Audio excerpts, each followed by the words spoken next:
Bonjour, nous sommes le jeudi 17 février 2022 avec une météo qui a semblé cette nuit-ci euh, un petit peu violente parce que nous avons eu de la tempête.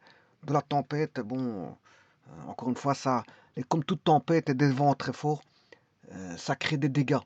Nous avons eu des dégâts, bien sûr, suite à une petite tempête que nous avons eue, mais elle a duré toute la nuit et ça a soufflé. Et on a eu quand même pas mal d'objets qui ont volé. C'est pour ça que quand il y a une tempête, il vaut mieux mettre les objets volants sur le côté, hein. Je parle là des seaux, des raclettes, voilà, des poubelles et tout ce qui s'ensuit. Bon, tout ce qui est voilà, éléments de jardin, il faut faire très attention à tout ça parce que ça peut voler. Donc ça, il faut faire attention. Donc sinon, en météo, bon, on a le ciel qui est nuageux, nuageux et je ne sais pas comment ça va se produire le restant de la journée, mais en tout cas, il fait nuageux. Hier, il a fait venteux et pluvieux. Et bon, on reste un petit peu dans la même lignée, si ce n'est que la nuit, on a eu quelque chose d'un peu plus violent, puisqu'on a eu une tempête. Voilà pour la météo de ce 17 février 2022. Bon. Ici, je vais faire une petite vidéo qui va concerner ce qui se nomme, enfin, c'est pas ce qui se nomme, oui, on peut appeler ça un algorithme, hein, c'est un algorithme parce que c'est une procédure, ce qu'on appelle une procédure itérative ou répétitive. Donc, tout ce qui est itératif, on essaie de le mettre sous forme voilà, de formules mathématiques pour pouvoir avoir une tâche qui est non procédurière et euh, traité par informatique. Alors quand c'est traité par informatique, le temps de traitement est très rapide, notamment quand il doit faire des bouclages. Des bouclages, plus vous avez des ordinateurs rapides et plus le nombre de bouclages va être rapide si l'ordinateur est rapide. Donc tout est une question voilà, de rapidité de l'ordinateur et du nombre de boucles à faire. Alors les algorithmes, justement, ce sont des procédures itératives par boucle. Et donc, euh, les books, ça nécessite un traitement particulier. C'est ce que je vais montrer ici. Alors, l'algorithme Horner, je vais le faire de deux manières. De manière à entrevoir la chose de manière informatique. Et justement, c'est le but. Hein. C'est le but, c'est parce que pour éviter des traitements procéduriers qui seraient répétitifs euh, pour une tâche, on va dire, d'un être humain, ben, on donne cette tâche à un ordinateur qui lui va faire une procédure qui est répétitive et, et dont l'ordinateur est beaucoup plus rapide que l'homme. Donc il va travailler beaucoup plus rapidement. Donc on va léguer la tâche de bouclage, de nombreux bouclages euh, à l'ordinateur. C'est lui qui va voilà, qui va s'imprégner de ces traitements et qui va les réaliser. Et voilà, et ce qu'il va faire, c'est juste donner un résultat. Donc, ce qui veut dire que on va léguer la tâche euh, procédurière à un ordinateur. Et c'est ce que je vais faire ici par l'entremise de l'algorithme de Dorner, comme il s'agit d'un d'un traitement procédurier, euh, eh bien, on va léguer ça à l'informatique, qui lui va bien s'en occuper parce qu'il travaille très vite. Il a l'avantage de travailler très vite et là l'avantage de travailler sans faute. Il ne fera pas de faute de calcul et il va travailler très vite. Donc il va vous donner un résultat qui est sans commune mesure, rapide et juste. Bon, juste pour autant que vous avez fait, pour autant que le programmeur ou le programmateur a rentré, bien sûr, le bon algorithme, parce que s'il ne rentre pas le bon algorithme, il n'aura pas, je veux dire, une justesse, une véracité de l'algorithme, puisqu'en fait, il l'aurait mal programmé. Donc le tout, c'est de bien le programmer pour avoir la justesse de ce que représente l'algorithme de Horner. Alors je vais faire donc ici une analyse organique et une analyse logique. Mais avant toute chose, je vous rappelle que euh, ici on est dans un invariant. Alors pourquoi un invariant? Je vais vous le dire tout de suite. Alors on a un polynôme P de x. Alors ce P de x, c'est le dividende. Hein. C'est le dividende. Alors il sera noté sous la forme de somme de k. C'est juste une sommation, un produit, une sommation de produits. Donc on va commencer de k égale 0, de AK, voilà, x exposant k, et bon, le k va varier jusqu'à n. Donc on a un polynôme ici de degré n. Alors, ici, je vais le diviser, bien sûr, par honneur. Donc, je vais diviser par ce qu'on appelle x moins a. Bon, mais ici, le a, je ne vais pas l'appeler a. Je vais le maintenir comme étant un x0. Je ne l'appelle pas a. Je l'appelle x0.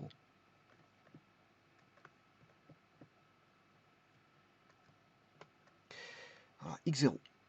Alors, là, vous remarquez que c'est un premier degré. Alors, si je fais le dividende divisé... Alors, ça, c'est le diviseur. Hein. On divise par x moins 1, par un polynôme du premier degré. Ceci, c'est un polynôme du premier degré. Donc, c'est-à-dire, c'est le diviseur. Ça, c'est le diviseur. Alors, vous savez très bien que l'invariant, c'est quoi? C'est P de x égale... Bon, c'est le dividende, hein, ça. P de x, c'est le dividende. Est égal au diviseur de x fois le quotient de x. Alors, le fois, je vais l'enlever, hein, parce que bon, on risque d'entrevoir un x. Je vais mettre juste un point. Je vais mettre un point. La multiplication. Plus r de x. Alors, qu'est-ce qu'on peut déjà entrevoir? Bon, ça, c'est le reste. C'est le reste. Hein. On peut entrevoir que c'est une somme de produits. Hein. C'est une somme. Vous voyez, ici, c'est une somme avec un élément qui est esselé avec un produit. Et on va retrouver ça dans l'algorithme d'Horner. Ce n'est que ça va être que ça. Ça a été une décomposition de ça. Tout comme on a une somme avec un produit, on aura une décomposition en somme et de produits. Vous allez voir. Vous allez voir comment la chose intervient. Donc, on a une somme et un produit.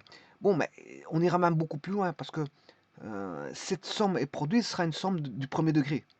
Ce seront des sommes, une somme, on aura S plus un produit, et ça sera du premier degré. Et bon, bien sûr, pour avoir le degré N, il faut l'appliquer plusieurs fois. Voilà, ceci étant dit, l'invariant, c'est quoi? C'est l'invariant, c'est le dividende est égal diviseur fois le quotient plus le reste. Un polynôme en x. Alors, dans ce cas-ci, donc bien sûr, il faut le degré du reste est strictement plus petit que le degré du diviseur. Et ça, c'est un invariant, hein, ça change pas. Ce qui veut dire que je peux trouver le degré du quotient. Puisque le dividende ici, si par exemple il vaut 4, le diviseur il vaut toujours 1, c'est la division par x moins a, donc c'est degré 1, 4 moins 1, ben ici on va se retrouver avec le quotient qui vaut 3. Donc le quotient q de x sera un polynôme de la forme somme de k égale 0 avec des coefficients que je vais appeler bk, xa. Alors ce sera n-1 puisque là on a n, on divise par un degré 1, ben, on aura un polynôme de degré n-1. Voilà. Alors il faut mettre en œuvre l'algorithme. Alors j'ai fait une vidéo qui concernait l'algorithme d'Horner. Bah, je vais quand même un petit peu le parcourir, mais la vidéo a été faite, hein, les explications, allez la voir, je mettrai un lien vers l'algorithme d'Horner, vous allez voir, bon, ici je vais le mettre en œuvre sous forme de, bien sûr, d'analyse logique, d'analyse organique et d'analyse logique. Voilà, je vais le mettre en œuvre sous forme, on va dire, de concept informatique. Donc ici, je suis dans un concept mathématique, alors je vais faire la liaison concept mathématique. On va faire la liaison concept mathématique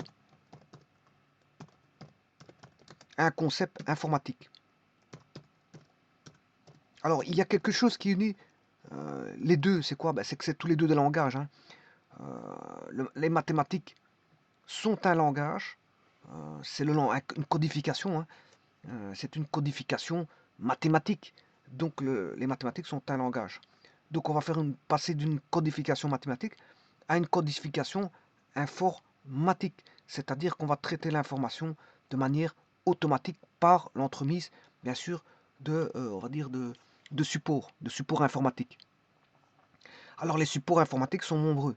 On a le PC, l'ordinateur, on peut avoir l'imprimante, on peut avoir une console écran.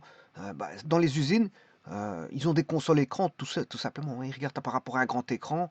Voilà, c'est un grand écran. L'interaction avec voilà, ceux qui sont en poste dans une usine, ben, ils regardent à l'écran, ils ont un écran. Un écran, ce qu'on appelle un écran de supervision, de contrôle. Et ils téléphonent en cas de problème. Donc, le support peut être multiple au niveau informatique. Ça peut être des imprimantes, ça peut être des bandes magnétiques, hein, les banques de données, des banques de données voilà, mises voilà, dans des armoires où on a toutes voilà, des bandes magnétiques, et on a des stockages de données. Voilà, par exemple, les banques, je pense aux banques bien sûr monétaires, qui stockent leurs données dans des banques informatiques, parce que on appelle ça banque informatique, hein, là où toutes les données sont stockées, on appelle ça aussi banque informatique. Alors les banques monétaires on stocke leurs données dans des banques informatiques. Donc le support sera des bandes magnétiques pour les banques. Les banques, pour les banques monétaires, leurs supports informatiques seront des banques, ce sont des supports magnétiques. Ce sont des banques informatiques. Voilà. Alors si je prends par exemple les datas qui sont voilà, stockées, on peut avoir toutes sortes de types de stockage, hein, sur bande magnétique, sur clé USB. Ça dépend les tailles, hein, parce que bon, une grande entreprise, si elle a de nombreuses données, ne va pas prendre va pas stocker ça, je pense, une entreprise d'État, une entreprise publique. S'il y a beaucoup de données, notamment au niveau de la santé, on aura des banques des banques de données appropriées, dédiées, je veux dire, au stockage, voilà, du secteur de la santé. Donc eux, ils vont pas utiliser, le secteur de la santé va pas utiliser des clés USB. Voilà, voilà, pour le stockage de données, voilà, c'est utilisé dans un serveur, dans des serveurs, c'est utilisé, enfin, c'est stocké, voilà, dans des serveurs, dans des bandes magnétiques, et voilà, on peut récupérer ça euh, par réseau, par réseau. Donc voilà, le monde de l'informatique délègue d'innombrables matériels en votre possession pour interagir avec le monde justement de l'informatique, du monde du transfert des données et du stockage des données automatique. Hein, donc l'informatique va vous aura la possibilité de vous donner pas mal d'outils d'usage, d'emploi au niveau automatique. Et alors, ça peut être tout et n'importe quoi, hein. L'informatique, c'est beaucoup de choses. On a l'informatique industrielle, on a les automates programmables, ça reste de l'informatique, mais de l'informatique industrielle. Voilà, donc l'informatique peut donner d'innombrables outils. Donc on va passer ici du monde des mathématiques. On a un algorithme mathématique qui est l'algorithme d'Horner, et le mettre sous forme voilà, le plus approprié, c'est-à-dire au niveau informatique, parce que l'informatique va calculer très vite et va calculer de manière très juste. Et donc les tâches seront vite faites, vous aurez vite le résultat, et la personne n'aura pas à faire le calcul par lui-même, parce qu'en fait, voilà, c'est l'informatique qui le fait. Par exemple, je prends ici un traitement informatique d'un polynôme. Je prends x exposant 4 plus 3x carré plus 6x moins 5. Bon, ceci, c'est un polynôme du quatrième degré. Je vais le diviser par x moins a, par exemple x moins 3. Je vais le diviser par x moins 3. Voilà. Donc je vais faire la division par Horner, bien sûr. Division de f par g.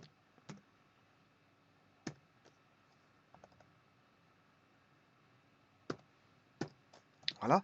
Il va vous donner un polynôme de troisième degré qui est x cube plus 3x carré plus 12x plus 42. C'est normal parce qu'on avait du quatrième degré, je divise par un degré 1, on obtient du troisième degré. Et le 121, c'est juste le reste. C'est le reste de la division. Donc, vous voyez que l'informatique ici, si je tape la commande division, elle va faire une division du polynôme f de x par g de x en vous donnant le reste. Donc, il va vous donner le reste. Donc, moi, quand je vais faire l'algorithme d'Horner, je vais vous donner aussi le reste. je vais vous donner le quotient. Le quotient ici, c'est x cube plus 3x carré plus 12x plus 42. Et le reste va être donné. Bon, ici, le reste vaut 121, mais le traitement était fait de manière informatisée, par un outil informatique, dont un programme qui est ici, un programme de mathématiques qui est le programme GeoGebra. Donc ça a été programmé pour des programmeurs, donc il a fallu procéder, je veux dire, à la possibilité de pouvoir faire des divisions de polynômes au travers d'un logiciel. Alors ici, justement, je vais vous montrer ici comment peut-on faire ça par outil informatique. Alors, tout d'abord, vous avez vu là, comment se présentaient les polynômes. Hein. Alors maintenant, je vais faire une analyse organique. L'analyse organique, tout d'abord, c'est ceci. L'analyse organique, si vous voulez, bon, elle consiste en plusieurs choses. Bon, c'est de définir un organigramme. Un schéma, c'est un schéma un petit peu voilà, visuel qui va prendre en compte, je veux dire, une certaine configuration, on va dire. Bien sûr, à l'aide de symboles standards qui sont standardisés. Hein. Bon, ces symboles, vous les retrouvez suivant des normes bien définies.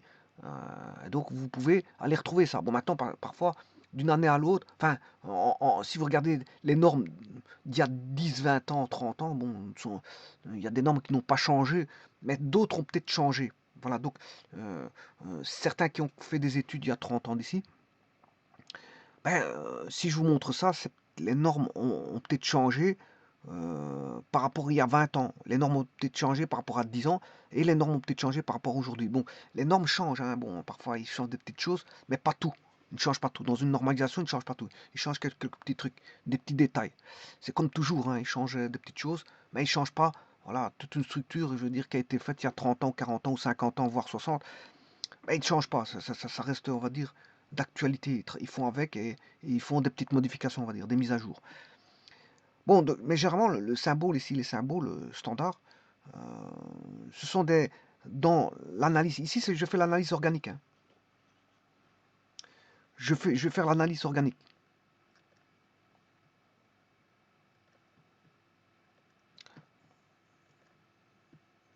C'est-à-dire, je vais m'occuper de faire une analyse informatique organique. Je vais passer par des supports informatiques. Voilà, donc c'est pour ça que je vais faire une analyse organique, parce que je vais passer par des supports informatiques. C'est juste ça. Alors, pour passer par des supports informatiques, ben, je vais commencer par des symboles standardisés qui vont mettre, je veux dire, en lien, c'est des liaisons, hein, on va dire ce qu'on appelle des... C'est une configuration qui va donner le matériel nécessaire à l'exécution du programme. Et qui peut aussi préciser la structure des données à l'entrée. Hein. Et bien sûr, la structure des données en sortie. Alors, la première des choses, bon, il existe toute une panoplie de symboles pour les organigrammes, pour les analyses organiques. Et ça, c'est un organigramme. C'est une analyse organique qui va mettre, comme je vous l'ai dit, en relief, en liaison, euh, différents symboles qui représentent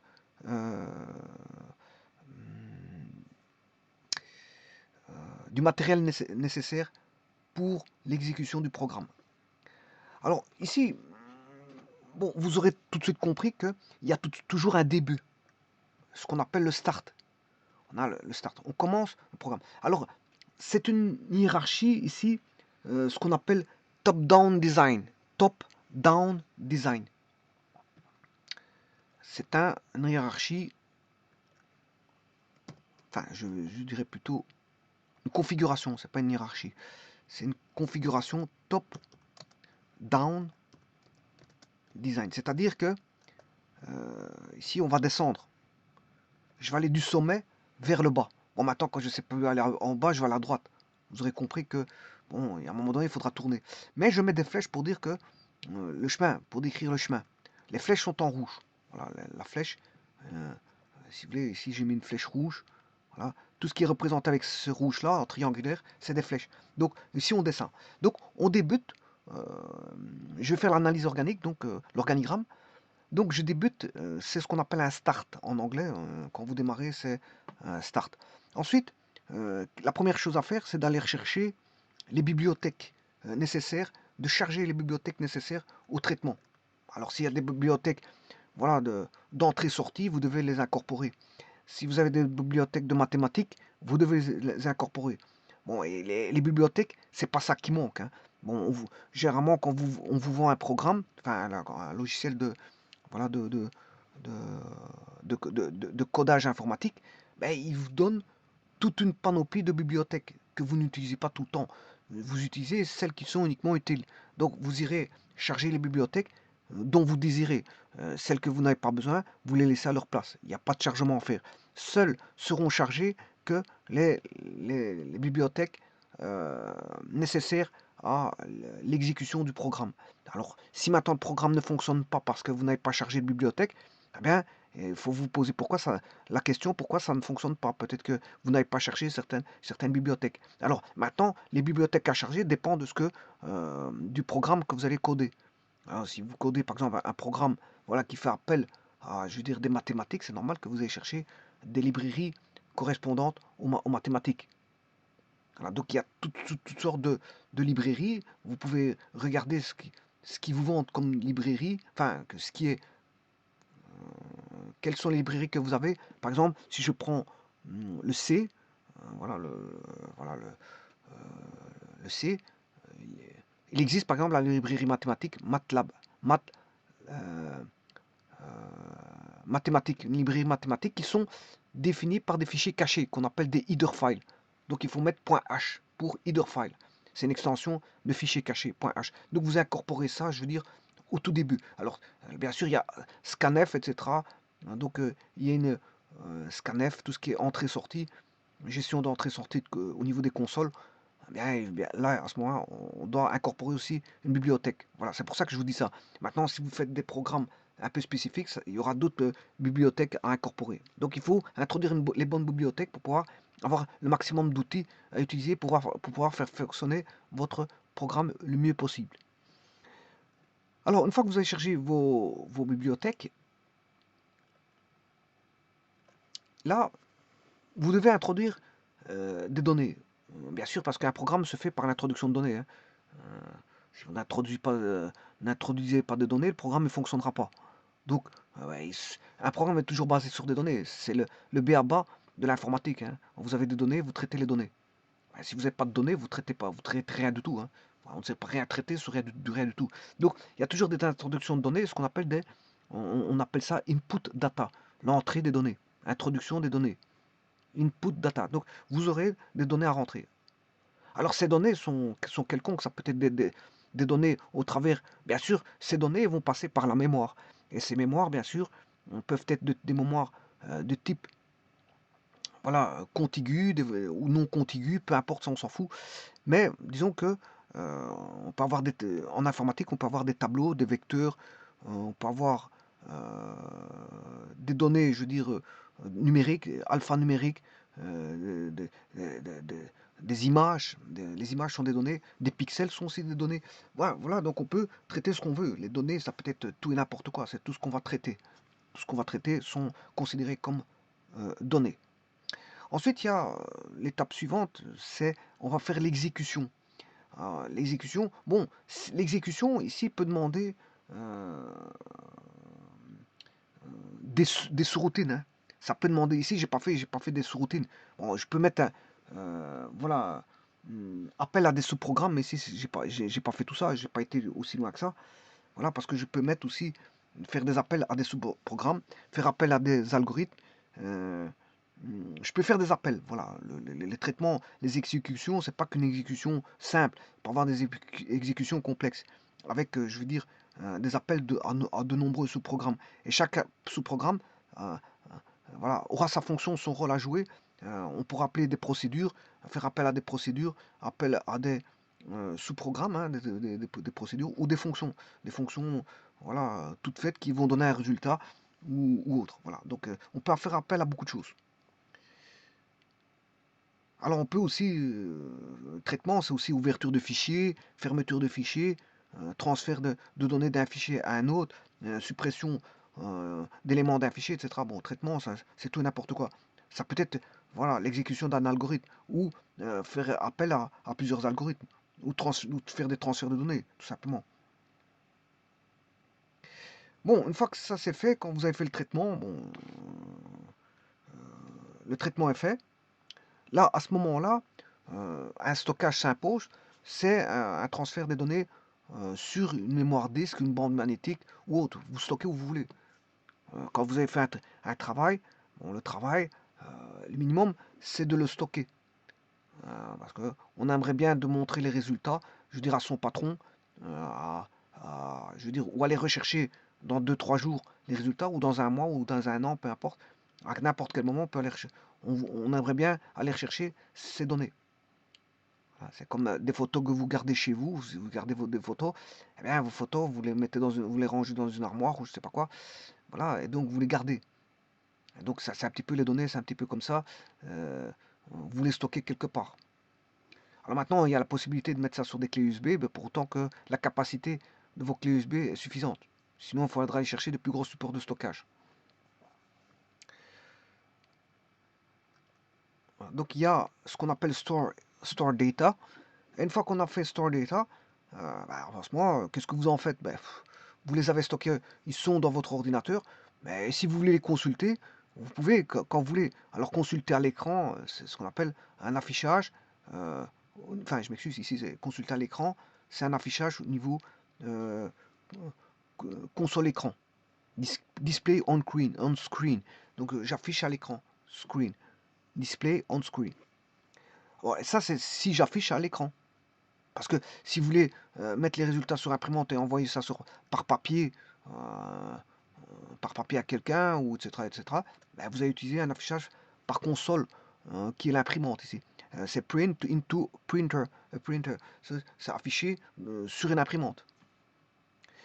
Et maintenant, ici, quand vous avez fait, bon, vous avez fait toutes ces tâches-là, c'est la fin. Ce qu'on appelle end. En anglais, end. Vous terminez, voilà. Et ça, le matériel utilisé, c'est un schéma organique, c'est-à-dire qui met en relief euh, les organes informatiques utilisés, c'est-à-dire les organes. C'est quoi? C'est le matériel. Alors, quels sont les matériels qu'on aura besoin?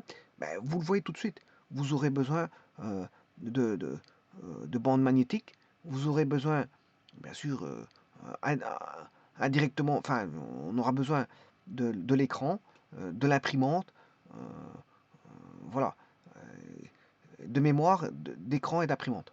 Donc on voit, bien sûr, et tout ça fera l'objet d'un traitement, c'est le but. Et on aura un début et une fin de traitement. Voilà. Et ça, c'est ce qu'on appelle un schéma organique ou une analyse organique. Je viens de faire ce qu'on appelle une analyse organique d'un traitement qui serait, bien sûr, sans routine. Hein. Je n'ai pas mis de routine ici, comme je vous l'ai dit. D'un traitement qui serait euh, un traitement euh, quelconque, informatisé. Un traitement informatisé quelconque. C'est un petit peu un schéma classique, on va dire. Bon, sachant cela, attention que l'imprimante n'est pas aussi aisée que ça. Hein. Bon, si vous faites si sur certaines personnes qui ont fait du COBOL, bon, ils doivent présenter leurs données d'une certaine façon. Le COBOL demandait à présenter sur un papier bien précis, qui était du papier, je sais, sur imprimante, voilà, hum, sur des imprimantes matricielles, etc., demander du papier spécifique. Ça demandait du papier spécifique et il fallait mettre les résultats au bon endroit. Bon, ça c'était les procédures COBOL. Et maintenant, si vous voulez un affichage à l'écran dans des zones bien spécifiques de l'écran, si vous preniez par exemple le codage, le langage BASIC, il y avait HTAB, VTAB, tabulation horizontale, tabulation verticale. Donc vous saviez à quelle zone de l'écran vous vouliez. Voilà. Donc l'affichage demande une gestion. Hein. Voilà, l'affichage, c'est pas quelque chose de forcément aisé. C'est pas forcément aisé. Ça demande une gestion. Ça demande un certain travail d'affichage pour afficher à certains endroits de l'écran, à certains endroits du papier. Bon voilà.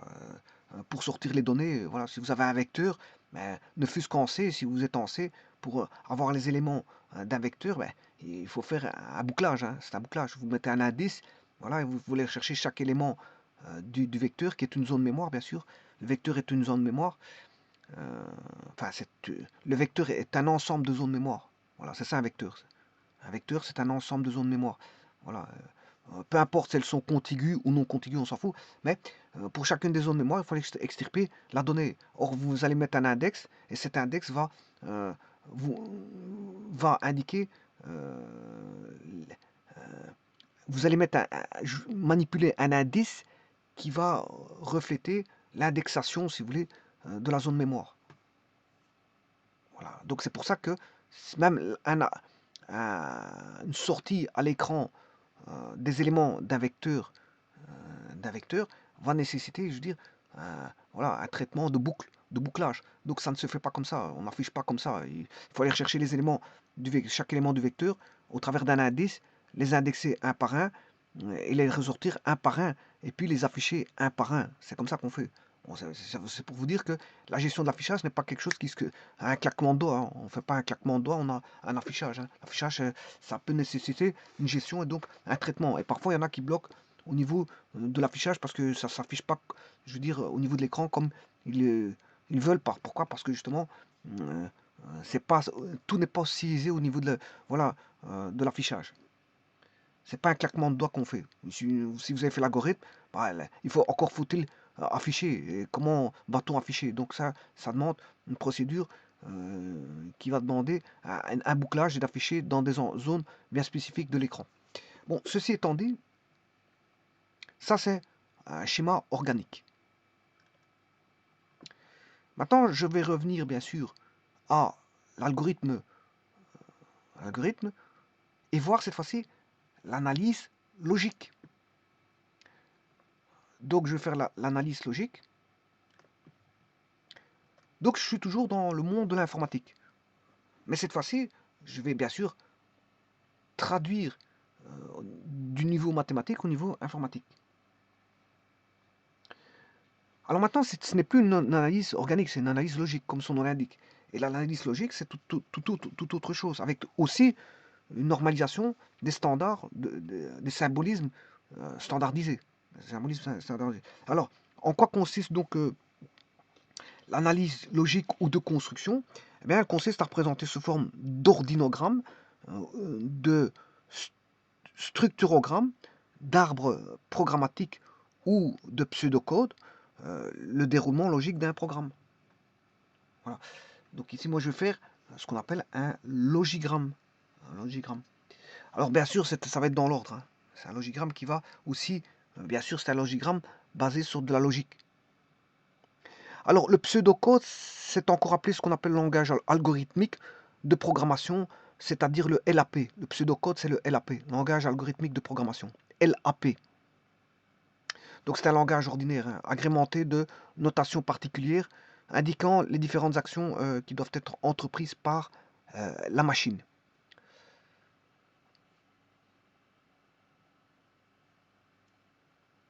Alors, afin de simplifier l'analyse, la programmation structurée énonce toute une série de formules destinées à réglementer le processus de développement de toute application informatique. Alors, premièrement, on a le développement du programme doit être effectué indépendamment de tout langage de programmation.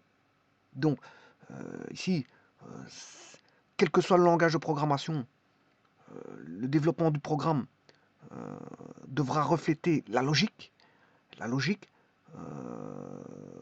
la logique d'établissement, euh, la logique d'établissement et d'exécution du programme, bien sûr, qui doit être juste, parce que si vous faites un programme qui n'est pas bon, c'est normal que bon, ça rime à rien. S'il n'est pas bon, le programme, moi je parle d'un programme qui est juste, hein.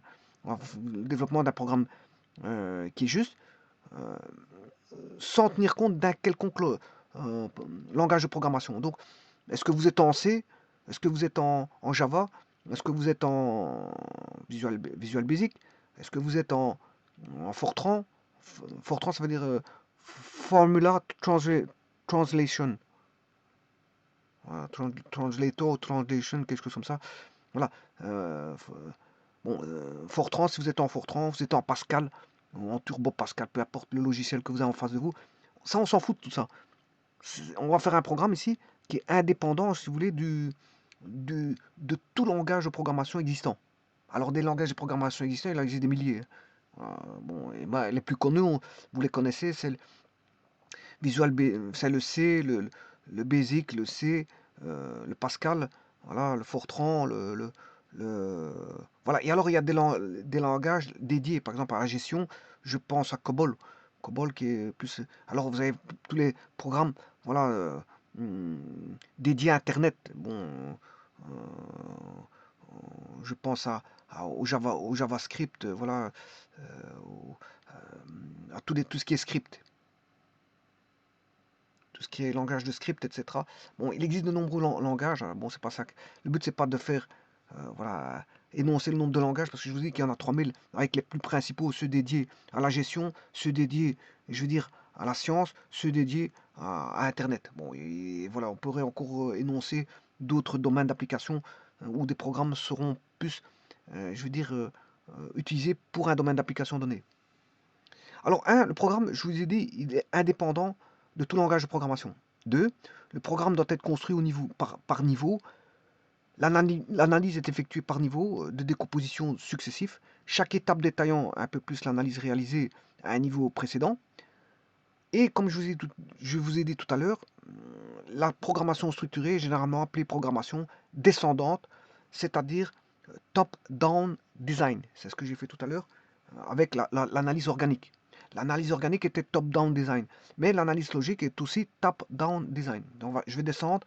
Bon, si maintenant j'ai plus de place en bas, je vais à droite, et si j'ai plus de place ni à gauche ni à droite, à ce moment-là, je prendrai une nouvelle page avec un lien. Je ferai des liens. Je vous montrerai comment on fait les liens. Ça, c'est la deuxième étape. Ah, ben, donc, la deuxième étape, c'est que le programme doit être construit par niveau. Troisième étape, le programme doit être décomposé peu à peu. À chaque étape, le programmateur, ou ce qu'on appelle le programmeur, ne décrit que ce qui est strictement nécessaire et renvoie les détails au niveau inférieur. Donc ça veut dire que le tout, c'est de ne pas saturer. Il faut éviter la saturation.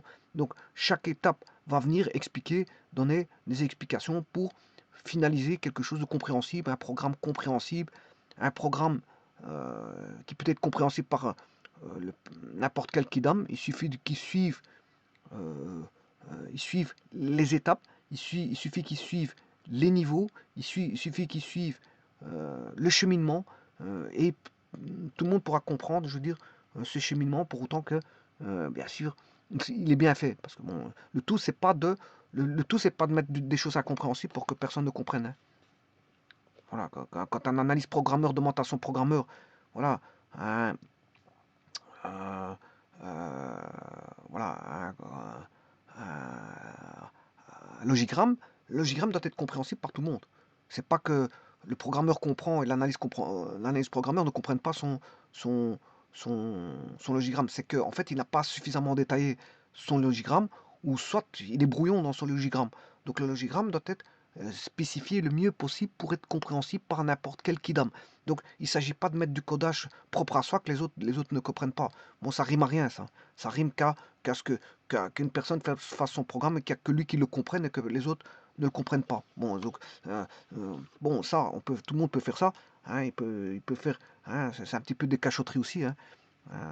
Quelqu'un qui aime bien le saucisson, il va aller le cacher le saucisson pour que personne ne le trouve. Ben, c'est un petit peu ça. Il y a des gens, ils vont cacher euh, leur code au niveau logigramme ou brouiller les pistes pour que les autres ne comprennent pas et que les autres ne savent pas faire ce qu'il a fait. Et ça, bon, alors à ce moment-là, bon, si c'est pour une question de brevet, c'est compréhensible, mais là, c'est, on va dire, brouiller les pistes. Mais généralement, l'analyse programmeur doit comprendre le logigramme, tout comme le programmeur doit comprendre le logigramme, tout comme toute autre personne, je veux dire, qui travaille au sein du programme, doit comprendre le logigramme. Alors, le programme, je ne parle pas de programme informatique codé, hein, je vous parle de programme de niveau, de structure de niveau, qui consiste dans l'analyse logique, hein, c'est-à-dire les logigrammes. Le logigramme. Le logigramme est un programme. mais il ne fait pas intervenir un quelconque langage de programmation, quel qu'il soit. C'est juste un programme qui, qui analyse, qui met en relief, voilà, ce qui doit se passer. Ce qui doit se passer. Alors, je vous ai dit, le programme doit être décomposé peu à peu. Et bon, il doit ne décrire que ce qui est strictement nécessaire et renvoyer les détails au niveau inférieur. Et chaque phase précise un peu mieux la précédente et le programmeur s'arrête lorsqu'il a obtenu une décomposition suffisante pour être codé au niveau dans un langage de programmation existant. Là, à ce moment-là, on pourra passer à un langage de programmation quand il aura suffisamment, si vous voulez, codifié ou codé, enfin, codifié la structure logique. Quand il a codifié la structure logique au niveau des niveaux, de l'analyse, là, à ce moment-là, il peut passer à un langage informatique. Et là, on parlera de codage en langage de programmation. Alors, il choisirait un langage de programmation adapté, bien sûr, pour coder le programme mis sous forme d'analyse logique. Il en fera un programme codé au niveau informatique.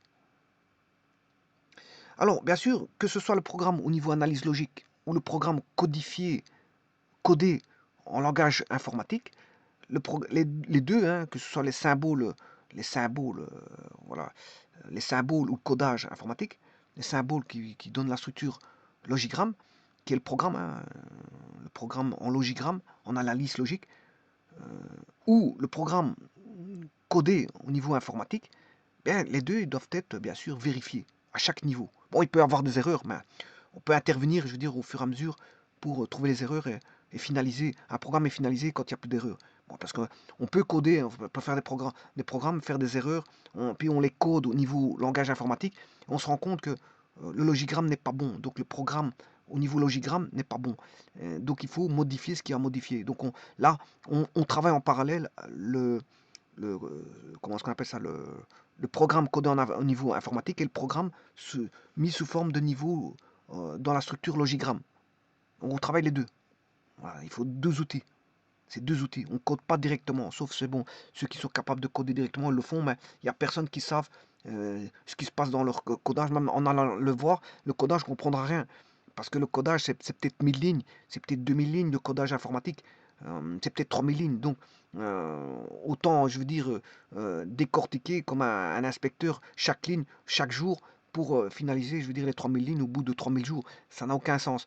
Donc, c'est pour ça que, à tout programme, il faut avoir, bien sûr, à côté de soi, le logigramme qui est plus parlant. Bon, vous allez me dire peut-être que pour 3000 lignes, le logigramme est quand même complexe, oui, mais je veux dire, il est plus parlant que commencer à aller voir chaque ligne de code et commencer à décortiquer ce que une personne a fait, alors que cette personne peut donner directement les explications au travers d'une structure logigramme. Donc le programme doit être vérifié à chaque niveau, et pour cela il suffit de choisir un ensemble de données conduisant à un résultat connu, et d'exécuter le programme à la main, comme le ferait l'ordinateur en suivant exactement ce qui est écrit. Ceci étant dit, donc, ce sont les quatre étapes. 1. Développement du programme doit être effectué indépendamment de tout langage. 2. Le programme doit être construit par niveau. 3. Le programme doit être décomposé peu à peu. Et 4. Le programme doit être vérifié à chaque niveau. Bon, ça, c'est les quatre étapes. Et c'est toujours comme ça. Alors maintenant, je vais faire le programme. Bien sûr, analyse logique. Hein. Alors, je débute par ceci. Soit n degrés du polynôme. Le programme commence ici. Soit n degrés de... Ça, c'est le début, le start. Et alors, l'introduction ici, en logigramme, c'est un parallélogramme. C'est la standardisation comme ça, qui est comme ça. Bon, alors, le parallélogramme, c'est soit une lecture ou une écriture. Hein. C'est une introduction ou une écriture.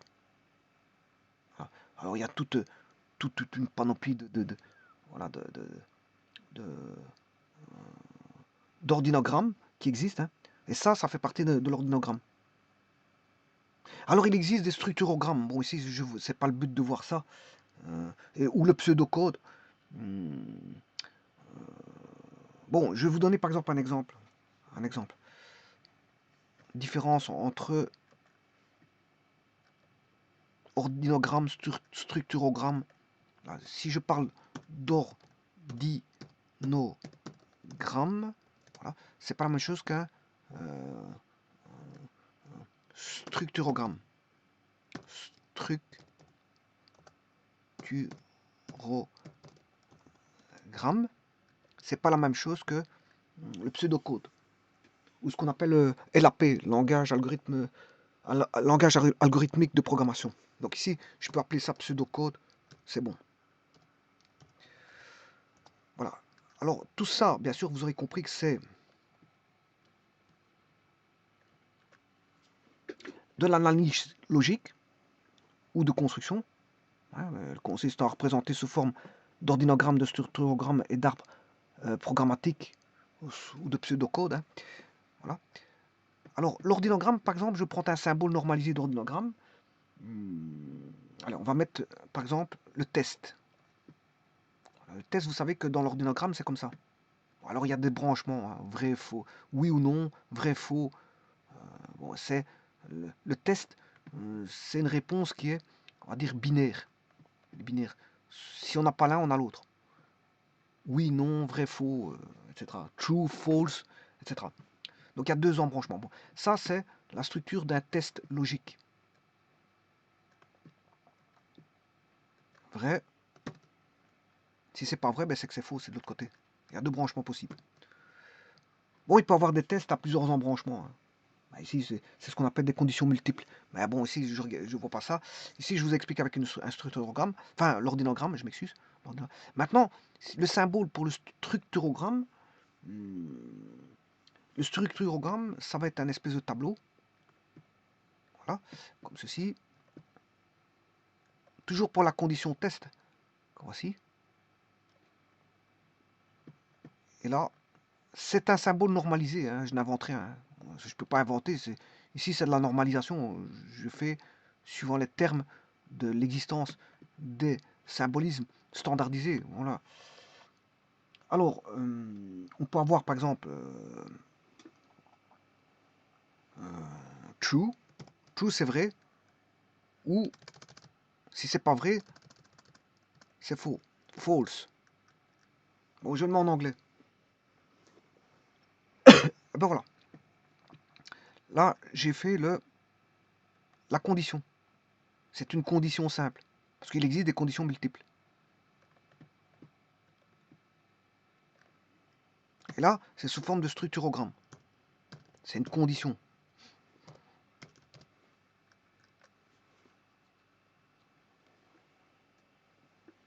Alors maintenant, je vais faire en pseudocode.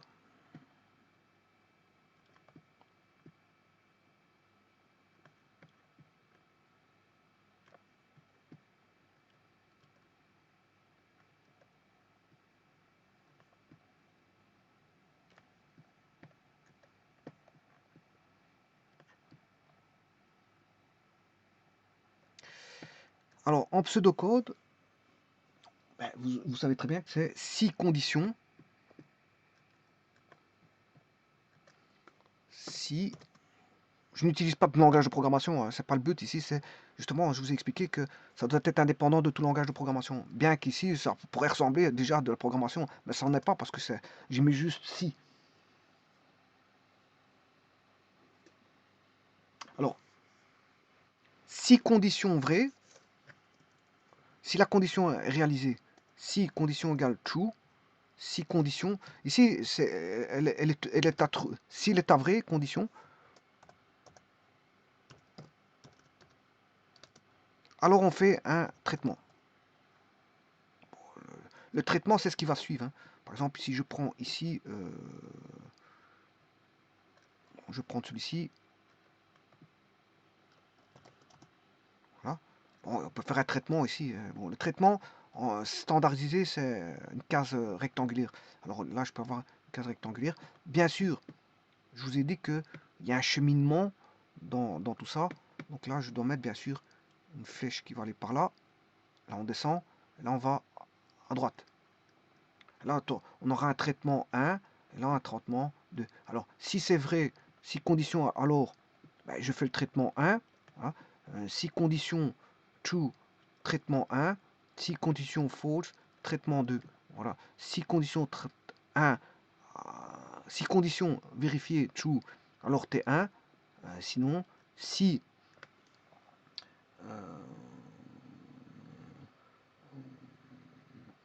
sinon, donc là, la condition est à false, sinon on met T2, voilà.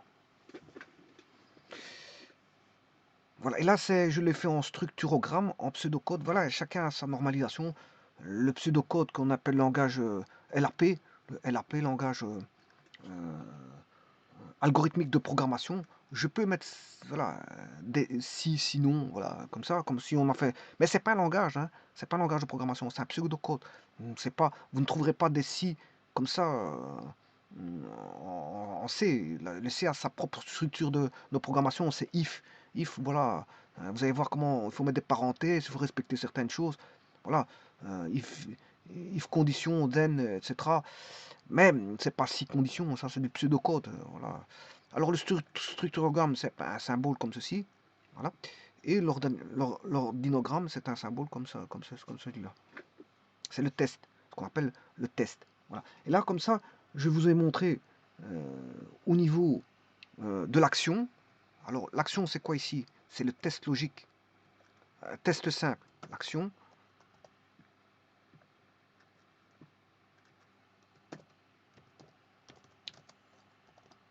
Qui est le test simple.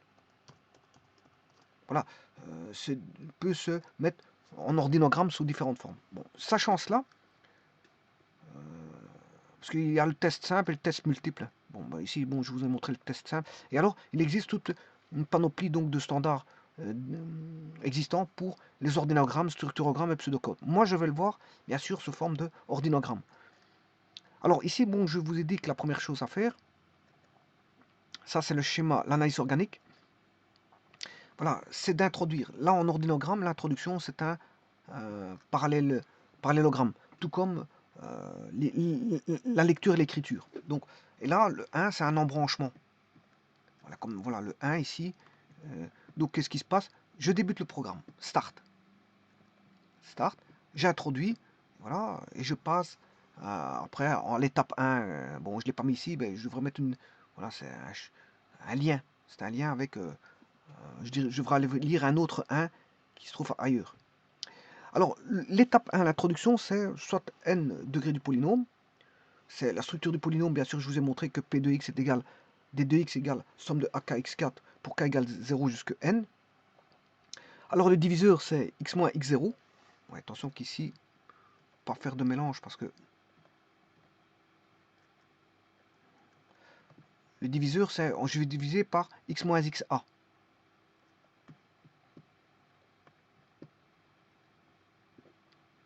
Bien sûr, avec a qui vaut x0. Et le quotient, c'est k égale 0 avec ses coefficients bk, xk jusqu'à n-1. Pourquoi? Parce qu'on divise un polynôme de degré n qui est p, qui est grand D, divisé par petit d qui est de degré 1. N divisé, un polynôme de degré n divisé par un degré 1, ben on retombe sur un quotient qui est de degré n-1. Voilà. Alors qu'est-ce qu'on va introduire au niveau informatique? On va introduire quoi? Ben, on va introduire le polynôme P. Bon, le P il est connu. Hein. Le P il est connu. Ce qu'on recherche c'est Q. Mais je dois quand même introduire un vecteur pour Q. Pour dire, c'est ça, quand je dis introduction de Q, ben, Q on ne connaît pas. Q de X on ne connaît pas. Ben, moi je vais rechercher le quotient. Le but dans l'algorithme d'Horner c'est de chercher le quotient et le reste. Ouais, je vais chercher, ceci, ça c'est je dois rechercher. Mais pourquoi j'ai mis introduire Q? Parce que Q il faut introduire quand même en tant que vecteur. Hein. Je dois savoir quelle dimension est le vecteur pour savoir, voilà. Si même je ne le sais pas, je mets un vecteur dynamique. Mais ça existe des vecteurs dynamiques, on ne sait pas combien ça vaut, mais voilà, on peut rentrer des données dans un vecteur dynamique. Donc on peut avoir une mémoire figée en tant que vecteur, ou une mémoire, je veux dire, qui est ouverte. Voilà, en tant que vecteur. Alors, bon, mais ici je connais tout, parce que le vecteur, bon, on connaît son degré, n, pour P, mais on connaît le degré pour Q, qui est n-1, donc je connais les deux vecteurs. Les deux vecteurs, il y en a un, on aura pour dimension n, et l'autre pour dimension n-1. Et donc, je dois introduire le vecteur P avec tous ses coefficients, AK, pour K égale 0 jusqu'à N, je dois introduire dans le vecteur. Donc, dans ce vecteur-là, je vais introduire tous les AK. Voilà. Les AK sont connus. Par contre, pour le vecteur Q, j'ai besoin de dimensionner le vecteur Q. Je ne connais pas les BK. Les BK sont inconnus, mais je vais les rechercher. C'est le but de l'algorithme. C'est le but de l'algorithme. Voilà, c'est de chercher les BK.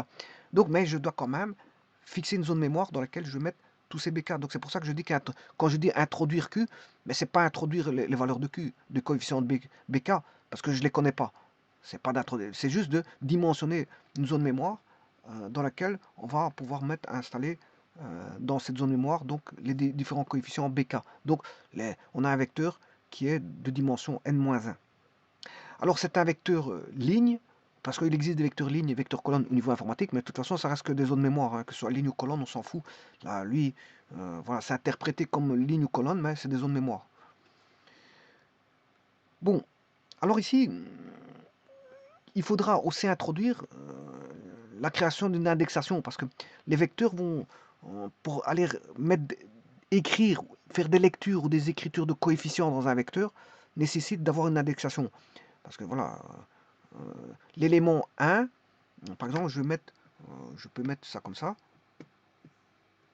Par exemple, je mettrai, si je prends P, le plus haut degré, je peux le mettre, par exemple, voilà, si j'ai un degré 4, je vais mettre le coefficient à 4 ici, les coefficients du degré 3, coefficient du degré 2, coefficient du degré 1, et le terme indépendant à 0.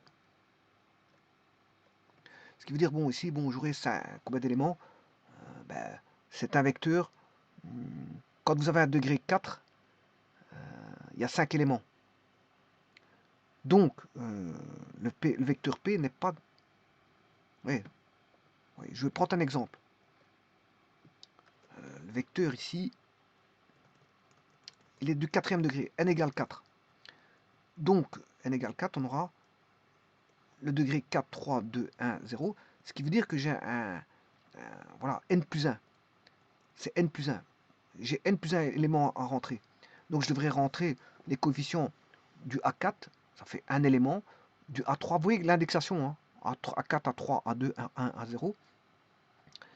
Voilà, alors on aura 1, moins 2, moins 7, moins 8. Ici, je les ai introduits, hein. 8, c'est de l'introduction. 12, donc ça qui fait quoi 1, 2, 3, 4, 5. Donc 5 éléments, c'est n plus 1. Donc ici, je me suis trompé. Je vais rectifier le tir. Donc il faut un vecteur, dimensionner un vecteur pour P n plus 1, parce que voilà, c'est un degré n, mais il y a le terme indépendant. Donc c'est n plus 1. Bon, ce qui veut dire que s'il fait n plus 1 éléments, ben, là je me suis trompé aussi pour Q, je dois dimensionner un vecteur de dimension n.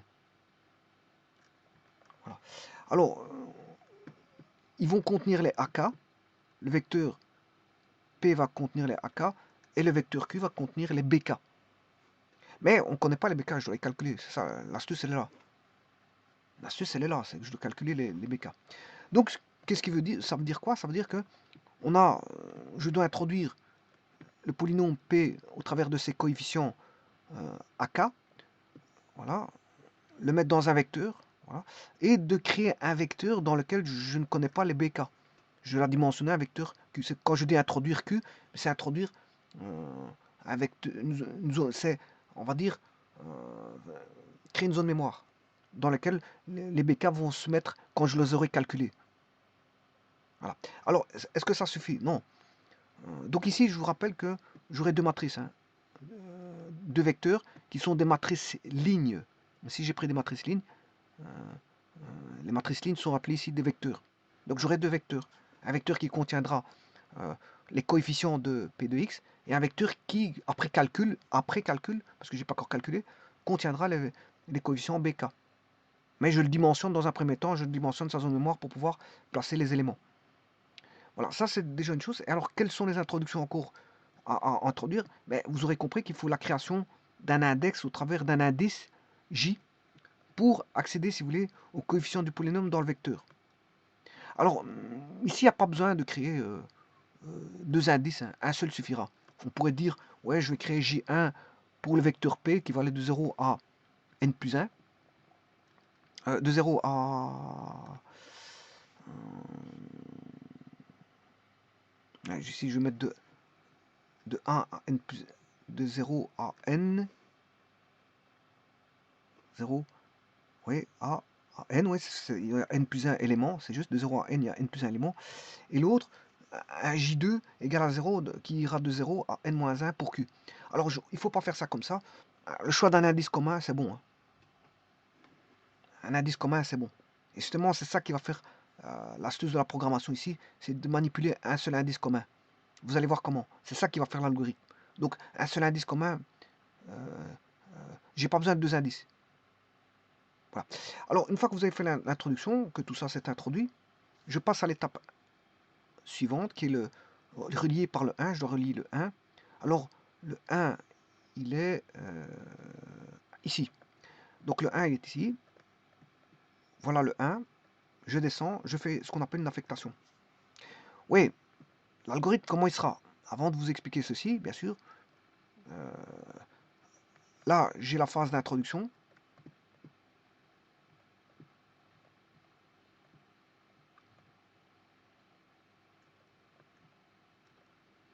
C'est ce que j'ai fait.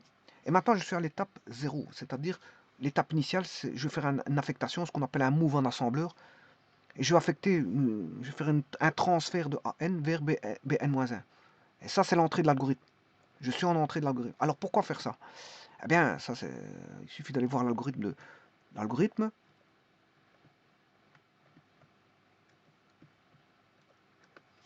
L'entrée d'algorithme, comment je fais l'entrée de l'algorithme? Parce qu'un algorithme, on y entre, on y sort. Il faut une entrée, il faut une sortie. Hein. On commence un algorithme par le biais d'une initialisation. Ici, c'est au travers d'une affectation. Puis on commence le traitement. Et puis après, quand on a terminé l'algorithme, il faut sortir de l'algorithme. Donc, il y a toujours une phase d'entrée dans l'algorithme. Et bien sûr, une phase de sortie. Alors, comment rentrer, comment sortir? Là, il y a toutes les astuces des algorithmes. Hein. Voilà, c'est en étudiant l'algorithme que vous savez quelle est la porte d'entrée et quelle est la porte de sortie.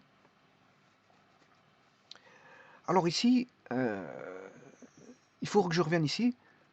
Alors, comment on commence les traitements?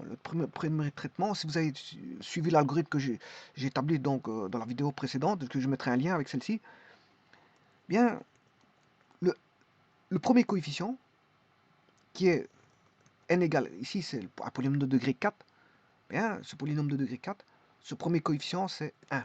Il suffit juste de le transférer dans une autre zone de mémoire. Voilà, peu importe où elle est, cette zone de mémoire, on s'en fout.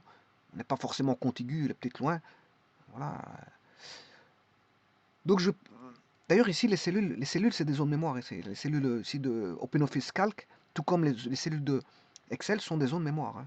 Voilà, des zones. Donc ici j'ai stocké un 1 dans la cellule voilà, B4. Voilà. Alors ça c'est A4. C'est A4. C'est le coefficient du degré 4 du polynôme. Alors le polynôme, j'ai rentré 1, moins 2, moins 7, 8, 12. C'est une introduction. Hein. C'est juste une introduction. J'aurais pu mettre 4, moins 6, moins 3. Je peux mettre n'importe quoi. Ça, vous rentrez le polynôme vous-même. Mais en tout cas, il sera de degré 4. Ici, il est de degré 4. J'ai fait le traitement pour un degré 4. L'algorithme, je l'ai expliqué avec un degré 4. J'aurais pu mettre un degré 5, un degré 6, un degré 7. Peu importe, ça ne change rien. Donc ici, le coefficient qui est A4, eh bien, il suffit de l'affecter ici, de faire une égalité. Et donc ça, c'est une affectation. Donc le 1 que vous voyez là va se retrouver ici. Ah, c'est une affectation. Donc c'est-à-dire que là, c'est le B3. Bien sûr, c'est le coefficient B3 de Q.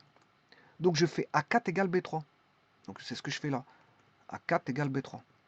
Et ça, c'est l'affectation, c'est l'étape 0, c'est l'entrée de l'algorithme. L'entrée de l'algorithme, c'est comme ça qu'on rentre. Donc l'entrée de l'algorithme, c'est juste une affectation.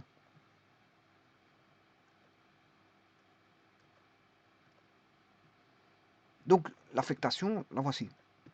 C'est de dire que, quel que soit le polynôme de degré n, ben, le premier coefficient à n, de x exposant n, hein, le an, eh bien c'est de l'affecter au polynôme q, au premier coefficient du polynôme q, qui est voilà, bn-1. Alors pourquoi bn-1? Parce que je vous ai dit qu'il y a les indices sont communs. si les indices sont communs, ben, que vaut le 4? Là, j'ai l'indice 4, mais l'autre, il sera l'indice 3. Pourquoi? Parce que je divise par un polynôme de degré 1. Donc, j'aurai un coefficient B3, B2, B1, B0, pas plus. Alors que là, on a un coefficient A4, A3, A2, A1, A0. Et comme c'est le même indice, ben, je les relie comment? 4, ici, quand je suis au 4 ici, je divise par x-1, enfin, par x, x moins x0. Le x0, il vaut 5 ici. Hein. Ah oui, je dois introduire le x0, j'ai oublié de vous dire. Le x0, je ne l'ai pas mis. Voilà, il faut introduire aussi le x0. Hein. Le x moins x0, bah, il est là. Voilà, je l'ai mis. En fait, je dois dire que je dois introduire le x0 aussi. Hein. C'est une introduction. Le x0 est une introduction. Voilà, donc quand vous avez fait ça, donc on a l'affectation, c'est l'affectation suivante. Quel que soit le polynôme, s'il est degré 10, ben, je vais affecter le coefficient A10 au B9. Voilà, si le polynôme est 10. Si le polynôme est 15, je vais affecter le premier coefficient, qui est A15, je vais l'affecter au... je vais faire un move, un transfert. Eh bien, là maintenant, je connais le... Alors, le but de la manœuvre, c'est de déterminer les différents BJ hein, du polynôme. Hein. Donc, c'est-à-dire les BK.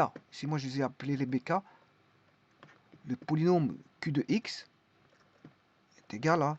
Bon, c'est une matrice ligne. Alors si je mets le plus haut degré, le coefficient du plus haut degré ici, par exemple si c'est un polynôme de degré 4, ben, j'aurai B3, B2, B1, B0. Si vous avez un polynôme de degré, si P de X est de degré 15, ben, il faudra mettre B14. Parce que le premier, c'est B14. Le premier ici, le coefficient du plus haut degré, ce sera B14. Puis B13, B12, B11, B10, B9, B8, B7, B6, B5, B4, B3, B2, B1, B0. Donc ça marche pour n'importe quel degré n, mais c'est toujours comme ça qu'il faut faire. Le AN est transféré vers le BN. Ce qui veut dire que vous connaissez, pour QX, le premier coefficient. Le premier coefficient, vous le connaissez. Puisqu'il suffit juste de faire un transfert. C'est juste un transfert, vous le connaissez. Donc vous êtes déterminé le premier. Alors que les autres là-bas ne sont pas encore connus, c'est l'algorithme qui va vous le donner. Hein. Le 3, 8, 48, je vais le trouver. Et le reste aussi.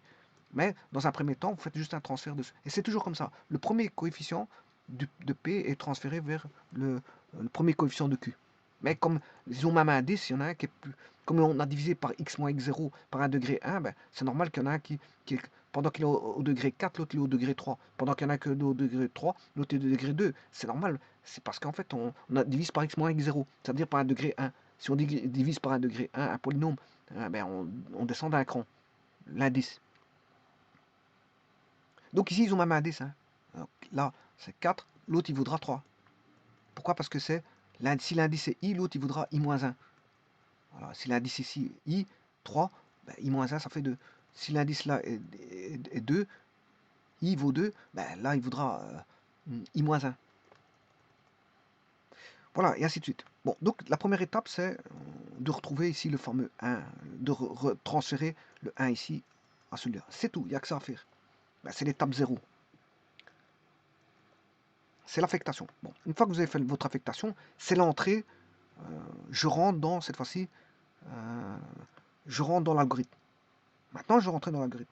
Et là, il y a une procédure, ce qu'on appelle une procédure séquentielle, une phase de traitement séquentielle, ou séquençage ou phasage par étape, qui est l'algorithme en soi, parce que justement, le but de l'algorithme, c'est de traiter, je veux dire, par étape, par séquence, des opérations qui sont répétitives et qui vont être faites par l'informatique. C'est le but. C'est pas un être humain qui va traiter 50 000 fois. Ici, bon, si le degré est 20, il faudra faire au moins 20 fois le traitement. Hein. Et il faudra à chaque fois calculer. Bon, ça devient lourd. Donc, pour ça, pour éviter ces tâches répétitives, itératives, qu'est-ce qu'on va faire? On va le faire par l'informatique. Et l'informatique, on va pouvoir faire ça très vite, des tâches répétitives, itératives. Mais il faudra lui dire ce qu'il doit faire. Et ce qu'il doit faire, ben, c'est faire des changements par indice. C'est jouer avec des indices. Ici, l'indice i, il est commun aussi bien pour P de x que pour Q de x. Je vous l'ai dit tout à l'heure, j'ai pris un indice commun. J'ai pas pris J1 pour l'un et pour J2 pour l'autre. Voilà, le but, c'est de manipuler un seul indice pour pouvoir avoir une formule qui va manipuler avec une seule formule et un même indice, la liaison entre P de x et Q de x. Voilà. Alors ici, je mets un seul indice mettant en commun donc les polynômes entre eux. Et alors, le but de la manœuvre, c'est d'avoir une forme polynomiale qui est du premier degré, c'est-à-dire forme d'une droite. Alors, je vous rappelle que si vous avez du second degré, le second degré, on peut le décomposer en deux premiers degrés, hein, en facteur de... Pour autant qu'il est décomposable, c'est indécomposable, bon, c'est pas voilà, le faire. Mais ici, je le décompose tout en premier degré, a plus bx 0, mais avec des indices. Alors ça, j'ai fait l'algorithme pour trouver la formule suivante, c'est bn-1 est égal à n-1 moins n-i-1 plus bn-i-1 fois x0. Alors, pourquoi? Il suffit d'aller voir les étapes après l'affectation. L'affectation, c'est l'étape 0. Eh bien, on commence en l'étape 1. Eh bien, comment on fait? On prend le 1 ici. On fait 1 fois 5, ça fait 5. Puis je fais moins 2 plus 5. Alors, on a bien une somme de produits. Alors, pourquoi un produit? Parce que quand je fais 1 fois 5, c'est un produit. Pourquoi une somme? Parce que quand je fais moins 2 plus 5, c'est une somme. Donc, c'est une somme composée d'un produit. C'est AX plus B. C'est toujours AX plus B. Ou, voilà, c'est A plus BX. A plus BX. C'est A plus BX. Alors, bon, donc on aura 1 fois 5. Ça, c'est B3 fois X0. Alors, je note B3 fois X0. Ça fait 5. 1 fois 5, ça fait 5. Voilà. Donc, le 5 que vous voyez en jaune ici, c'est B3 fois X0.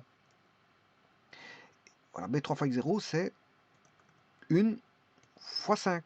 Ça fait 5. Voilà, il est là. Et après, je fais la somme. Une fois que j'ai fait le produit, 1 fois 5, ça fait 5. Je fais moins 2 plus 5. Moins 2 plus 5, ça fait 3. Donc je fais moins 2 plus 5, ça fait 3. Et là, qu'est-ce que je viens de faire en trouvant? Comment j'ai trouvé le 3? Mais j'ai fait en fait le 5, je vous rappelle que c'était B3 fois X0. B3 fois X0. Voilà. Mais j'ai additionné à 3. Parce que j'ai fait moins 2 plus 5 pour obtenir le B2. Le B2 qui vaut 3 maintenant. Donc maintenant, je viens de trouver le B2. Donc maintenant, je peux le mettre dans la matrice si vous voulez. Dans la matrice ligne de Q de X. Donc j'ai trouvé B3 et B2 est déterminant. Alors comment trouver B1? Mais je fais la même chose. Maintenant, c'est une procédure itérative. Je fais 3 fois 5, 15. Voilà, je mets là. Et puis je fais moins 7 plus 15. Moins 7 plus 15, ça fait 8. En d'autres termes, je fais B2 fois X0. Voilà. Et puis je fais A2 plus ce que je viens de trouver, c'est-à-dire B2 fois X0, qui est 15. Donc je fais la procédure, l'étape 2. Donc j'ai fait B2 fois X0, j'obtiens 15. Le 15, il est là. Et puis je vais rechercher le A2 plus B2 fois X0.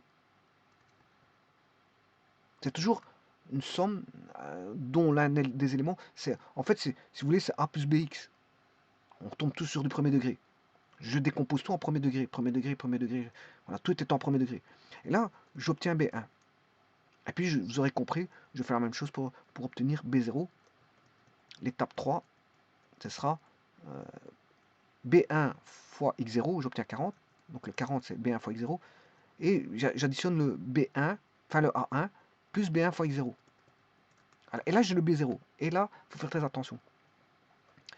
Voilà, la procédure itérative est basée sur ça. Et puis, bien sûr, il faut que je calcule le reste. Je calcule le reste. Le reste, vous connaissez A0, vous connaissez B0.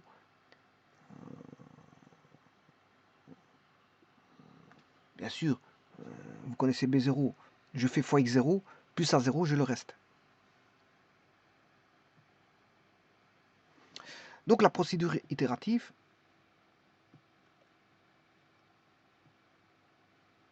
après l'affectation, je passe à la procédure itérative. 2.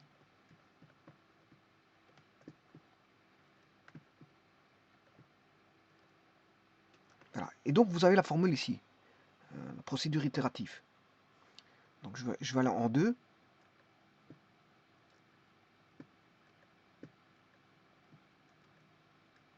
Voilà, le 2 il est là. Donc le 2 il est là. Voilà. Bien sûr, qu'est-ce que je fais? Je descends. Je vous ai dit que c'est du top-down. Top-down, donc je descends. Top-down design. Donc c'est une structure programmatique par en descendant. Donc je descends. Et là, je fixe i égale 2. Alors ici, je fais un exemple avec n égale 4. Hein, je vous le dis tout de suite. Il faut bien que je commence par quelque chose. Et puis après, vous conjecturez pour n égale ce que vous voulez. Si ça marche pour 4, vous regardez pour 5. Si ça marche pour 5, si ça marche pour 6. Voilà, vous conjecturez par après. Hein. Bon, c'est un petit peu comme les démonstrations par, je sais plus comment on appelle ça. C'est itératif. C'est itératif, voilà. Il y a des démonstrations comme ça. Je sais plus comment ce qu'on appelle des démonstrations.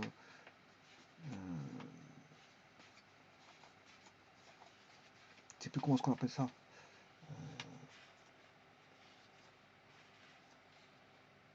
Voilà, par récurrence, c'est ça que je cherchais. Je cherchais le mot. Des démonstrations par récurrence. Il existe des démonstrations par récurrence. Bon, si c'est vrai pour 4, c'est vrai pour 5. Si c'est vrai pour 5, c'est vrai. Vous regardez pour 6, si c'est vrai pour 6. Et après, vous conjecturez. Vous dites, bon, c'est vrai pour 7, 8, 9, 10. Mais c'est vrai pour tout i. Pour tout n. Pour tout n, je m'excuse. Si c'est pour tout n. Donc ici, moi, je prends un exemple de n égale 4.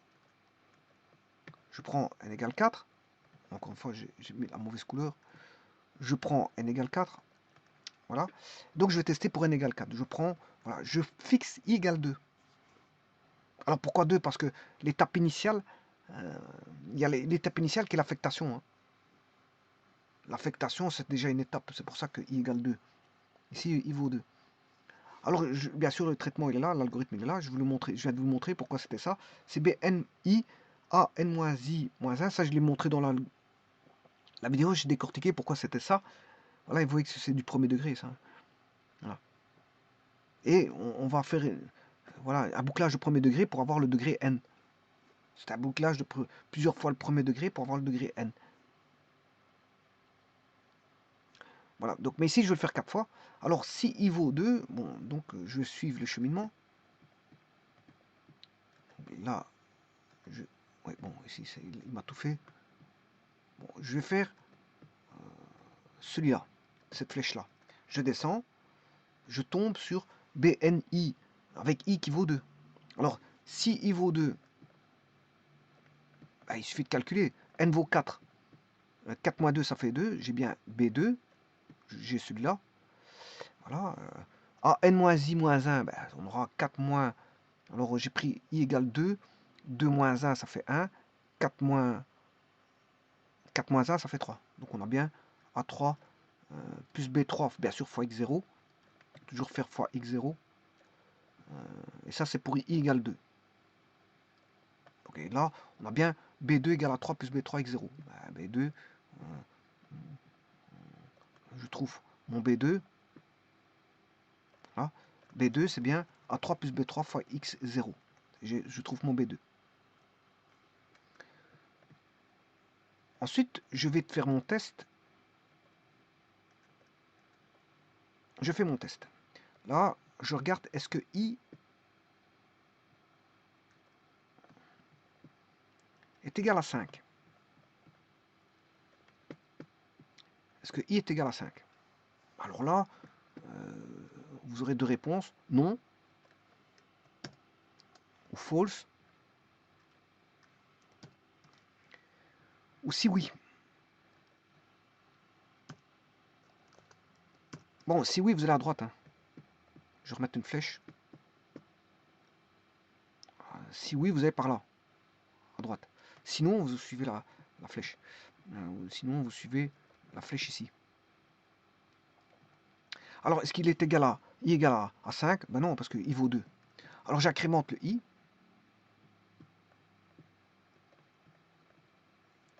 Alors, vous voyez que ici, un seul indice relie P et Q. Hein. Un seul indice relie P et Q. Alors, les coefficients chacun des coefficients de P, c'est les Bn-I. De Q. Chacun des coefficients de... Le but, c'est de chercher les coefficients de Q. Et bien sûr, le reste. Alors, je vais aller les rechercher un par un. Ici, j'ai déjà B2.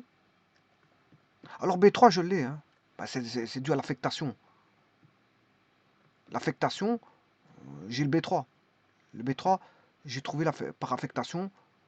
L'étape précédente me donnait l'affectation. Je connaissais déjà le B3, qui est égal à 4. Voilà. Donc, la précédente étape, avant le 2, l'étape 2, ben, on avait B3, j'ai B3. Donc, j'ai un élément du vecteur Q, qui est B3. Ensuite, je vais chercher B2. B2, c'est quand l'indice vaut 2. Voilà. Puis, il vaut 5, non? Ben, j'incrémente l'indice. Et là, vous avez voilà, on se ramène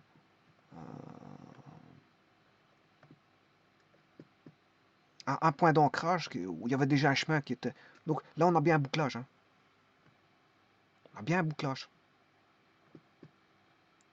Où est le bouclage? Ben, le bouclage, vous le voyez, ce qu'il est.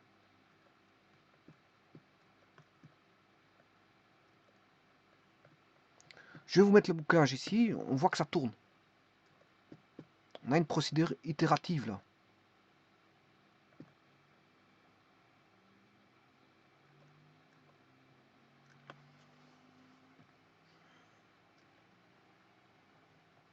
Voilà.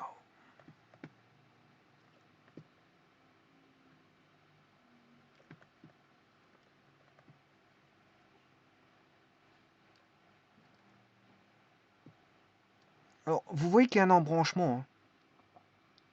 Il y a un embranchement, voilà, qui est ici. Il y a deux chemins qui se croisent.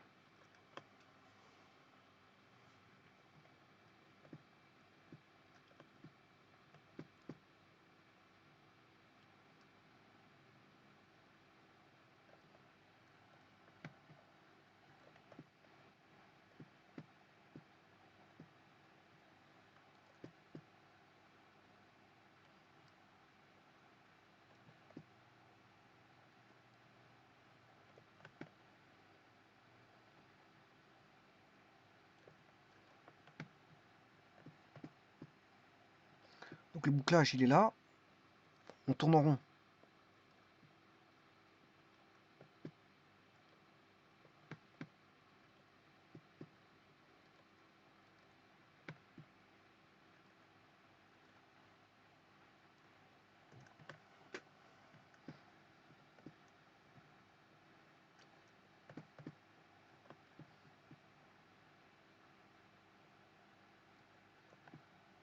Voilà, tout ce qui est en jaune, c'est une procédure de bouclage. Ça tourne en rond là. Bien sûr, il faut que je mette... Ceci ne tourne pas en rond. Voilà. Donc vous voyez que ça tourne en rond. Hein, voilà, donc. Alors maintenant, si I vaut 3, parce que j'ai fait I valait 2 auparavant, voilà, maintenant j'incrémente I plus 1, le I vaut 3 maintenant. I vaut 3, je retourne ici, je refais, et je peux trouver le coefficient B1, puisque le B1 vaudra A2 plus B2 fois X0. Et ça, c'est avec I valant 3. Et donc, ça maintenant, j'ai A2 plus B2 fois X0, je trouve le B1. Donc, j'ai trouvé ici le B3 par affectation, le B2 quand I vaut 2, et B1 avec I vaut 3. Là, vous aurez compris que c'est I égale 4. I égale 4. Donc, je vais chercher maintenant, je retourne dans... Est-ce que I égale 5? Non. En d'autres termes, est-ce que I égale N plus 1? Si vous voulez généraliser, est-ce que I égale N plus 1? Donc non, ici, je mets I égale 4.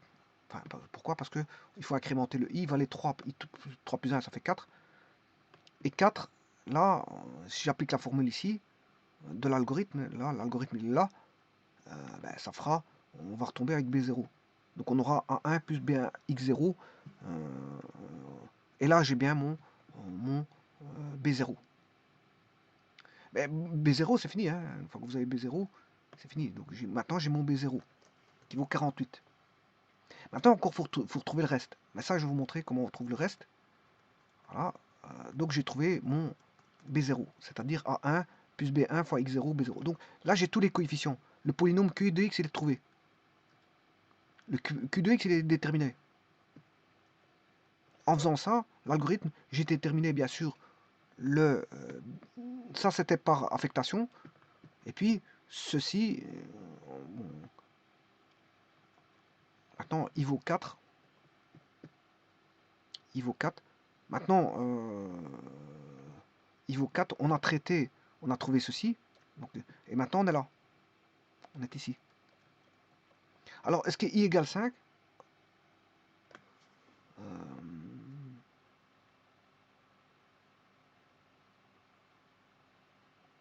Oui. Non, non, attention qu'ici, il y a un petit problème. I égale 4. Si je fais... Il y a un petit problème ici. Je vais vite traiter ça. Parce que si I vaut 4... Ouais, donc ici, c'est I. Est-ce que I vaut 4 et pas 5? Parce que I vaut 4. Bon, j'étais à I égale 3. Si je prends I égale 3, bon, I vaut 3, je fais I plus 1, ça fait 4. 4, je vais avoir ceci. Et là, je dois pouvoir sortir. Parce que j'ai mon B0. Donc ici, c'est pas que 5. Vous aurez compris que c'est... Est-ce que I vaut 4? Et cette fois-ci, est-ce que I vaut 4? Oui. Donc, est-ce que I vaut N? Alors, si I vaut N, c'est terminé. Oui, I vaut 4. Alors, s'il vaut 4, à ce moment-là, je vais chercher le reste. Parce que le polynôme, il est déterminé. Hein. On a tout trouvé ici. On a AB3, B2, B1, B0. Il est tout déterminé. Il suffit juste de trouver le reste. Alors, le reste, bon, il est facile à calculer puisque vous connaissez tout. Vous connaissez... A0, il est connu. Le B0, il est connu. Le X0, il est connu. Voilà. Donc, je peux trouver le reste. Donc, ici, le polynôme Q de X, il est déterminé. Hein. Je peux placer tous les... Voilà, dans le polynôme. Je peux placer dans le polynôme, dans le vecteur Q.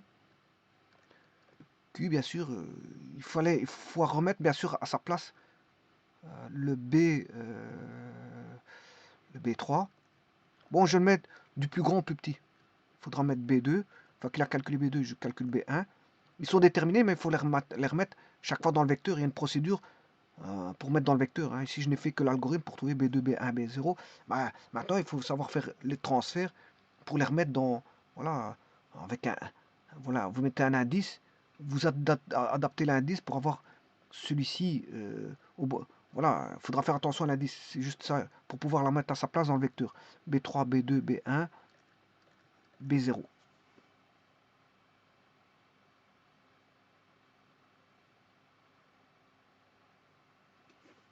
Alors, si I vaut 2, oui, si I vaut 2, de toute façon, ça suit la logique. Hein. Voilà. Si I vaut 2, j'ai B2, et justement, B2, c'est le deuxième. Bon, si I valait 1, ça veut dire que c'est l'affectation. I égale 1, c'est l'affectation. Donc ici, je pourrais mettre dans l'affectation précédente, affectation, je mets un indice I égale 1. Ou alors, je suis pas obligé de faire ça. Hein. Voilà, je mets I égale 1 pour pouvoir replacer le B3 au premier endroit. Donc ça, c'est l'index 1, I égale 1.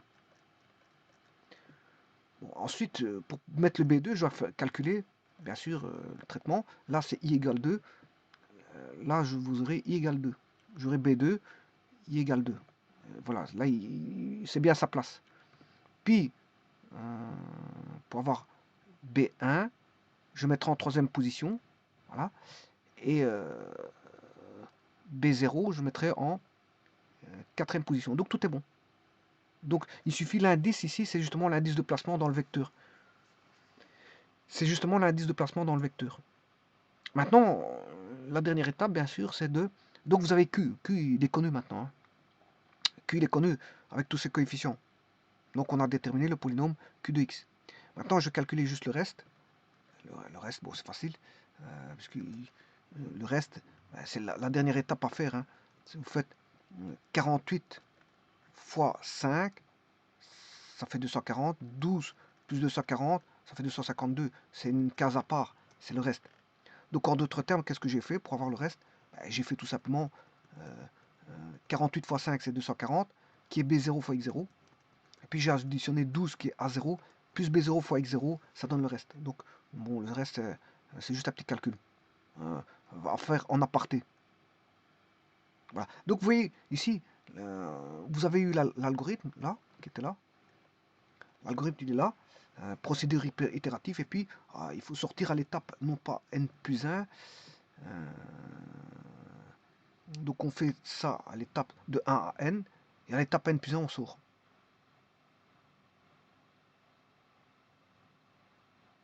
Alors, la sortie du bouclage par un test de traitement, c'est de tester que le i doit être plus petit que n. I doit être plus petit que n.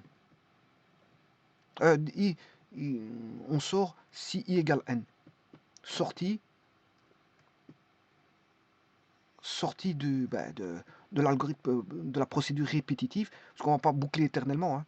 Le but, c'est pas de boucler éternellement, c'est d'entrer dans une boucle, mais pas faire un bouclage infini. Hein.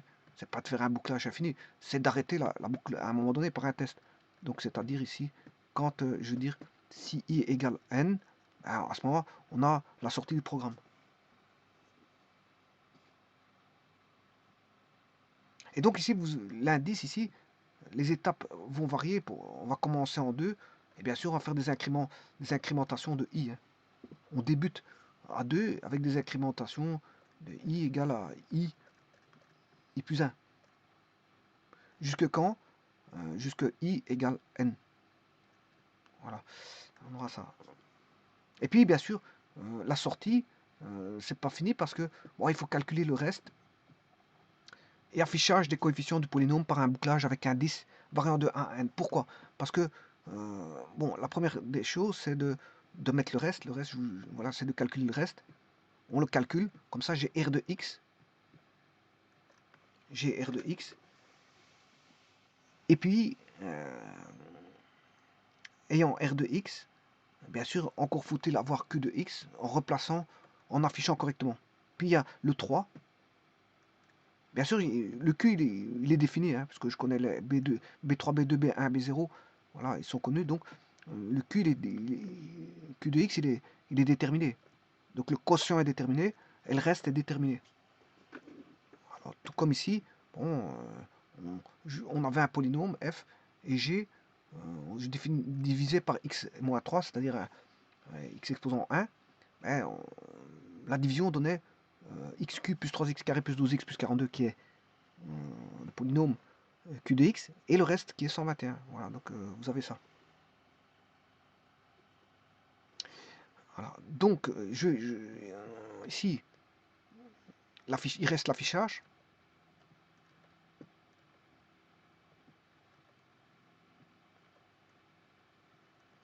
L'affichage, je vais aller, voilà, l'affichage c'est le 3.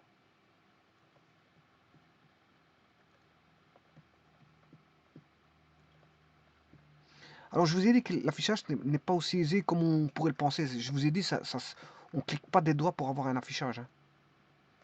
Alors l'affichage ici, vous allez vous mettre ici, voilà, c'est l'étape là. C'est l'étape 3. Et l'étape 3, vous faites l'affichage soit en console imprimante, print into printer, ou soit affichage console écran, display on screen. Alors, bien sûr, l'affichage, c'est d'afficher tous les coefficients du polynôme. C'est-à-dire qu'il faudra refaire une boucle. Maintenant, ça dépend de ce que vous voulez les afficher au niveau localisation de l'écran, mais ça, on s'en fout. Ça, vous choisissez où. À l'aide d'une localisation tabulaire horizontale ou verticale, vous pouvez positionner à un endroit bien précis, que ce soit n'importe quel langage de programmation. Voilà. On sait faire de la gestion vidéo en plaçant un élément où on veut à l'écran. Voilà. Et aussi bien sur une feuille de papier qu'à l'écran. Bon, il existe des instructions toutes faites pour ça. La première des choses qu'on faisait en informatique, c'était ça, c'est de pouvoir voilà, faire un affichage à un endroit bien précis de l'écran, parce que l'écran, la console, la mémoire vidéo est connue, donc on sait bien, connaissant la mémoire vidéo, on sait bien localiser voilà, tout élément de la mémoire, donc on sait décaler en horizontal et en vertical pour afficher un endroit précis. Et c'est vrai pour l'écran, la console écran, comme c'est vrai pour l'imprimante. Simplement, ici, ce que je voulais dire, c'est que si vous voulez afficher les coefficients, mais vous avez mis tout dans le vecteur, il faudra ressortir tout du vecteur pour aller rechercher, et bien sûr, imprimant un par un. Donc il y a de nouveau un bouclage à faire. Il y a de nouveau un bouclage à faire.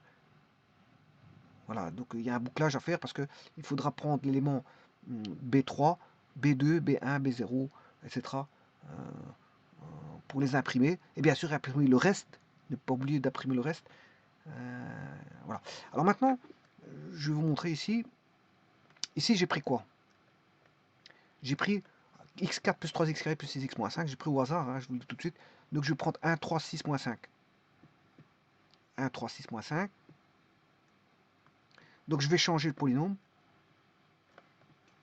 Donc je vais mettre 1, 3, 6. Je sais pas c'était quoi. 1, 3, non, 1, 3, 0, 6 moins 5.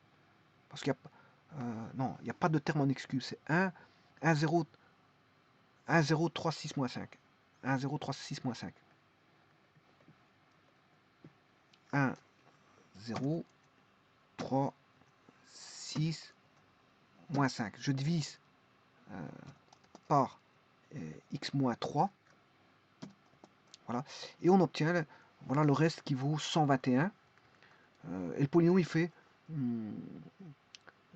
x cube plus 3x carré plus 12x plus 42. Donc vous retenez 1, 3, 12, 42, 121. 1, 3, 12, 42, 121.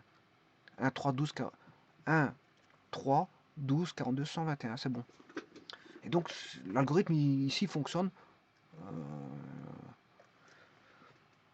Voilà, je peux mettre, je sais pas moi, je peux essayer d'autres valeurs, mais ça marchera toujours. Hein. Voilà, je vous remercie.